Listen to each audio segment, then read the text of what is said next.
pouvez voir la gloire de Dieu rayonne sur moi, ou il fait très soleil. Mais je vais venir à vous pour vous parler encore une fois de comment mieux comprendre la Bible. Et de s'approcher justement de ces liens entre l'ancien et le nouveau, et des fois les discontinuités qu'on nous voyons, mais qui ne sont pas là. À la place, c'est vraiment une continuité qu'on devrait observer, comme on peut voir dans Deutéronome 11. Dans ce beau chapitre, je vois au moins deux vérités partagées qu'on a tendance à discontinuer, à dire ça c'est l'ancien, nous le nouveau c'est différent. Mais j'aimerais vous montrer que non, c'est pas le cas. On commence par justement Moïse qui parle beaucoup de la grande puissance de Dieu à l'œuvre. Sa main forte, son bras étendu, les grands signes et les actes de Dieu.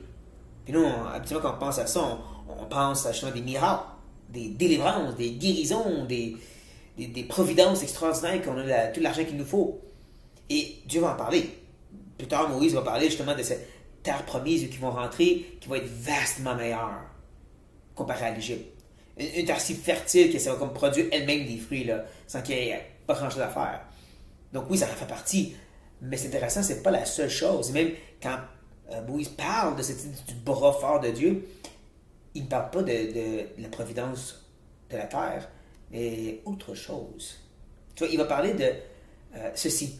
Au verset 2, il va dire « Reconnaissez aujourd'hui ce qu'on a pu connaître et voir vos enfants, les châtiments de l'Éternel, votre Dieu, sa grandeur, sa main forte et son bras étendu, ses signes et ses actes qu'il a accomplis au milieu de l'Égypte contre Pharaon. » Et là, on continue à décrire ceci.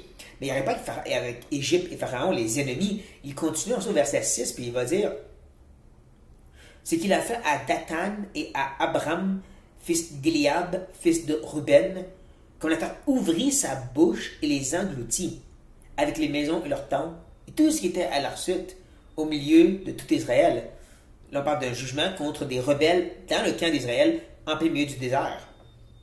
Et Moïse dit tout ça, c'était la puissance de Dieu à l'œuvre que vous ne devriez pas oublier. Le jugement de Dieu est quelque chose que Moïse met en premier plan devant les yeux d'Israël, dans cet appel de persévérer dans l'obéissance. Et nous, notre réaction première, c'est de dire « Ah, ça c'est l'Ancien. » Et c'est vrai qu'on voit énormément dans l'Ancien. Pensez à tous les psaumes qui parlent du jugement de Dieu contre les ennemis. Encore et encore et encore, surtout contre Égypte, justement. Ça revient énormément. Mais même les fameux psaumes de déprécation, ces psaumes qui parlent de vraiment détruire des ennemis de façon si violente qu'on dit ça, là, c'est pas pour nous. Nous, c'est la grâce. Mais on oublie que l'arrêté dans le psaume, qui est très verbalisé, qui est vraiment imagé, la paix, c'est la justice de Dieu, vraiment. C'est que Dieu soit juste. Dieu a-tu arrêté d'être juste dans le Nouveau Testament? Absolument pas. Le jugement de Dieu, dans sa justice, est vu aussi dans le Nouveau de façon extraordinaire. Dans les deux actes, on voit Ananias et Saphira qui ment Saint-Esprit et il meurt à cause de ce mensonge. Ensuite, on voit même Paul qui va maudire un magicien qui n'empêchait pas de prêcher le message et il l'a aveuglé.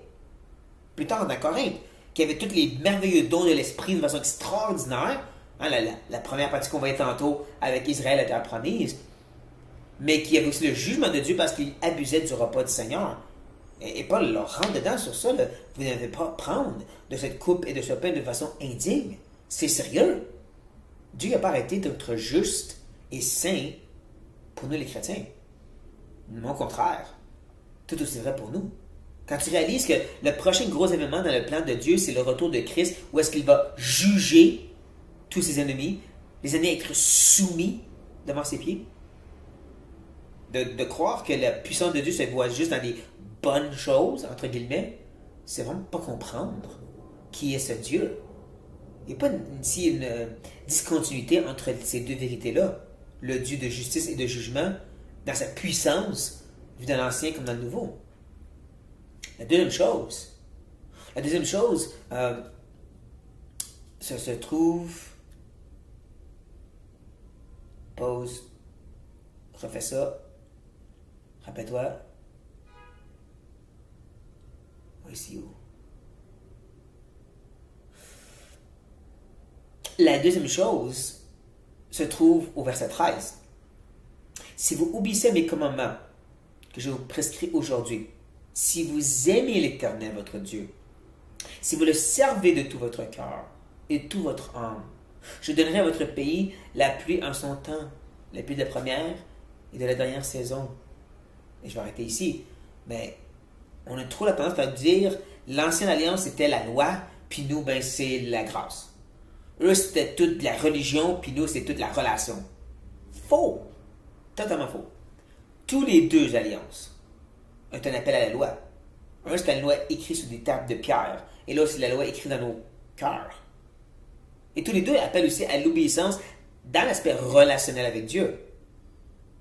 Autant qu'ils étaient appelés, eux autres, dans cette obéissance au commandement de le faire avec de bon cœur, en aimant Dieu, qu'on est appelé par Jésus de dire, si vous m'aimez, vous gardez mes commandements. En d'autres mots, cet amour, cette relation, elle existe dans les commandements, dans les paramètres de la sainteté, de ce qui est bon et de s'éloigner de ce qui est mal.